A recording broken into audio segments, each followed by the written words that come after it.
Fibroadenoma मतलब breast की गांठ का प्रॉब्लम अक्सर महिलाओं में बहुत ज़्यादा कॉमन हो गया है। इस वीडियो के थ्रू हम जानेंगे कि फाइब्रोएडिनोमा क्या है, फाइब्रोएडिनोमा अगर आपको हो रहा है तो कैसे होम्योपैथी नेचुरल सॉल्यूशन आप ढूंढ सकते हैं। महिलाओं में मैं अक्सर देखती हूँ कि मेंसेस से पहले गांठ में दर्द होना, पीरियड्स के टाइम पर या पीरियड्स से पहले बहुत ज़्यादा ब्रेस्ट में पेन होना बहुत ज़्यादा कॉमन हो गया है।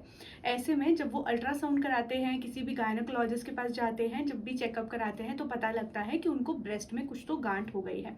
ये गांठ का स्पेसिफिक लक्षण ये होता है कि जब भी अगर आपको पीरियड्स आने वाले हैं तो आपको दर्द बहुत ज़्यादा महसूस होने लग जाता है।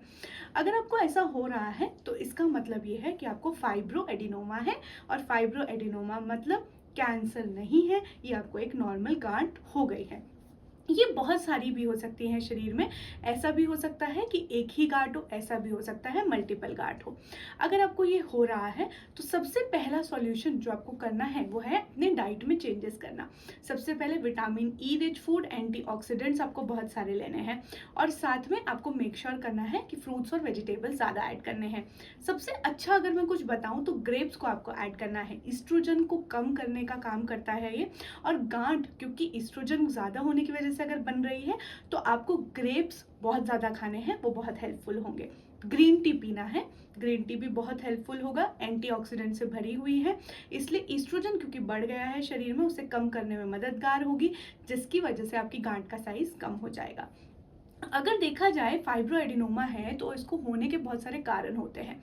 एक मेजर कारण जो फाइब्रोएडिनोमा होने का हो गया है वो है स्ट्रेस। अगर आप बहुत ज़्यादा एक ऐसी महिला हैं जो अपने मन में बहुत ज़्यादा बातें रखती हैं, बहुत ज़्यादा किसी से शेयर नहीं करती, आपको कुछ भी फील हो रहा है आप किसी से शेयर नहीं करती, अपने मन में सब रखती हैं, कोई ऐसी प्रॉब्लम्स हुई हैं, इस स्ट्रेस की वजह से भी आपको ये हो सकती है। दूसरा मेजर रीज़न इंजरी को माना गया है। मान लीजिए आपको किसी ने कुछ मार दिया, बच्चे ने मार दिया, या फिर अक्सर देखती हूँ मैं कि प्रेग्नेंट अगर वुमेन्स में ये होता है तो बहुत ज़ोर से अगर बच्चे ने मुक्का मार दिया तो जिसकी वजह से भी ये हो जाता है। तीसरा अगर देखा जाए इंजरी हो गया, उसके बाद तीसरा रीज़न अगर हेरिडिटी है, पेरेंट्स को गांठ बनने की टेंडेंसी है तो आपको भी हो जाता है। अगर आपको इस तरह का प्रॉब्लम आ रहा है तो आपको सबसे पहला सॉल्यूशन यही ढूंढना है कि सबसे पहले नेचुरल ट्राई करना है। आपको कुछ डॉक्टर्स एडवाइस करेंगे कि आपको सर्जरी करा लेनी चाहिए, बट मेरे पास ऐसे बहुत सारी महिलाएं आती हैं और बोलती हैं मैम हमने तो सर्जरी भी करा लिया, फिर हमें क्यों गांठ बन गई? क्योंकि आपके शरीर की टेंडेंसी है कि आपको बार बार गांठ बन रही है, बार बार गांठें बनने की टेंडेंसी आपके शरीर में है। इसलिए आपको क्या करना है, ऐसी दवाई लेनी है जिससे आपका सबसे पहले तो गांठ कम हो, और साथ में आपकी ये जो टेंडेंसी है शरीर जो बार बार गांठ बना रहा है वो भी रुक जाए। ऐसे में होम्योपैथी बहुत मददगार है।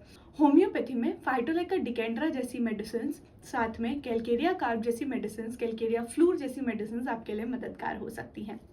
कैसे यूज़ करना है वो मैं बताती हूँ।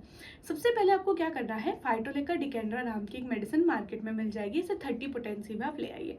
साथ में आप क्या कर सकते हैं, इसे आप दिन में 2 बार लीजिए, कम से कम आपको 2 बार लेना है। साथ में आप कैलकेरिया फ्लूर ट्राई कर सकते हैं। ये आपकी इस गांठ को, स्टोनी हार्डनेस अगर हो गई है या फिर हार्ड गांठ है तो उसको कम करने में मददगार होगी, साइज को कम करने में मददगार होगी। गांठ काफ़ी लोगों को दुखती नहीं है। ऐसा माना जाता है कि अगर फाइब्रोएडिनोमा का प्रॉब्लम है तो एक पी जैसी शेप की कोई गांठ होती है जो कि मूवेबल होती है। पी मतलब मटर के दाने जैसी गांठ है और जो कि मूव हो सकती है।